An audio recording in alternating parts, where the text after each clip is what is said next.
गावातल्या माडाचो सनसनीत जाड खोबऱ्याचो नारळ घेऊन देवाका गाराना घातलंय. आमचे व्हिडिओ व्हायरल होऊ दे रे महाराजा. फोटोसाठी गुळगुळीत केलेलो नारळ बघून कॅमेरामॅन म्हणता ह्यो बिना शेंडीचा नारळ देवाक नाही देत, देवचाराक देतात. मग मी देवचाराक गाराना घातलंय. माझे व्हिडिओ लाईक नाही करत त्यांच्या मानगुटीवर बसून लाईक करूक लाव. नारळ फोडताना चिपळी इली, नारळाचा पाणी पिऊ का? मी त्याका सांगितलंय ह्यो नारळ देवचाराचो हा, पाणी पिऊ नको.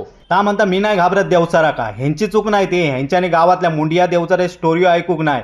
ऐकल्याने असते तर न्यासनात मुतली असते आमच्यासारखी. नारळ फोडून दिल्यावर कॅमेरामॅनने आपला वेंगुर्ल्यातला कौशल्य लावून थपकाल घालून माका नारळ खर्चून दिलाय. मग काय मी देवगडातला कौशल्य पणाक लावून पाट्यावर चटणी बारीक वाटून दिलंय. शरीरात लोह्याची कमतरता असल्यामुळे कॅमेरामॅनने गंजलेल्या तव्यावर आंबोळे काढल्या. आज चटणीबरोबर काय वाटेना सांबार पण होता. नाश्ता आमचो एक नंबर झालो. आयचो घो त्या डोरेमॉनच्या त्याका बाहेरो करा कोणीतरी, आमका बातम्या पण बघू मिळत नाही. मी आईच्या फोनची वाट बघत होते. आज आईचा फोन नाही इलो. भेटू आता नेक्स्ट व्हिडिओ का. बाय. जय महाराष्ट्र.